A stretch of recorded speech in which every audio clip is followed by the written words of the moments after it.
Hai guys, welcome back to channel Indonesia Red Manchester. Sebelum nonton, jangan lupa pastikan kalian kasih like, komen, subscribe, dan juga loncengnya ya, biar kami makin semangat buat share info menarik seputar MU, dan kalian juga nggak ketinggalan informasinya.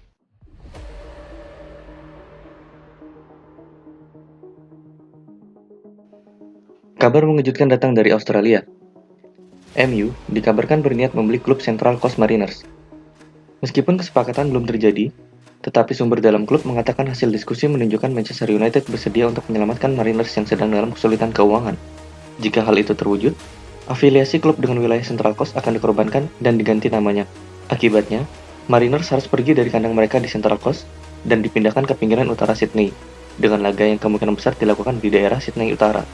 Setiap transfer lisensi klub, rebranding, dan relokasi tim harus disetujui oleh Football Australia dan mendapatkan persetujuan dari mayoritas klub Australian League. Kabarnya, beberapa klub sudah mendukung prospek MU memasuki kompetisi karena akan meningkatkan minat dan investasi di Liga Australia. Diskusi antara Manchester United dengan Mariners menandai niat klub untuk mengikuti jejak Manchester City dalam membangun jaringan global klub afiliasi, terutama dalam jangkauan pasar sepak bola Asia yang menguntungkan. City memperluas jaringan klub dengan pembelian Melbourne Heart pada tahun 2014, lalu mengubah nama menjadi Melbourne City dan memasukkannya ke dalam jaringan Global City Football Group. City membayar lebih dari 11 juta dolar untuk 80% saham di Melbourne Heart pada tahun 2014, sebelum membeli 20% sisanya seharga 2,25 juta dolar. Label harga untuk lisensi Mariners belum disepakati dengan United, tetapi biaya sebesar itu dianggap kecil untuk klub sebesar MU. Pendapatan Manchester United adalah 905 juta dolar tahun lalu dan terdaftar sebagai tim olahraga paling berharga ke-10 di dunia oleh Forbes pada tahun 2020. Dari semua klub sepak bola, MU memiliki pengikut media sosial terbesar ketiga, yaitu sekitar 150 juta pengikut.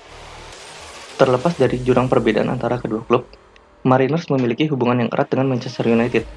Asisten Manchester United, Mike Phelan, ditunjuk sebagai Direktur Olahraga Central Coast pada akhir tahun 2018. United bisa dibilang tim luar negeri yang paling didukung di antara penggemar sepak bola di Australia.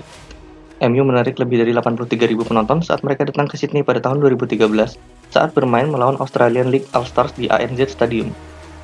Mariners yang kekurangan uang secara konsisten berjuang secara finansial dan terus mencari investor dalam beberapa tahun terakhir. Pencarian itu dipercepat pada bulan Agustus ketika Charles Ward mengumumkan niatnya untuk memutuskan semua hubungan dengan klub dengan menjual seluruh sahamnya. Charles Ward sebelumnya telah mengadakan pembicaraan terkait penjualan dengan konsorsium First Eleven Capital yang berbasis di Singapura, serta pengusaha Sydney Abdul Helu.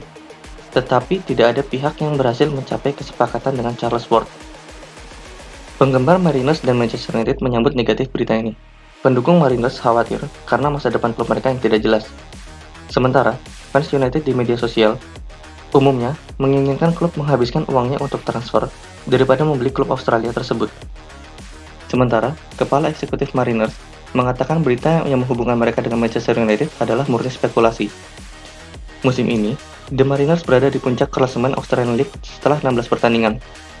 Namun, masalah keuangan mereka selalu menjadi kendala.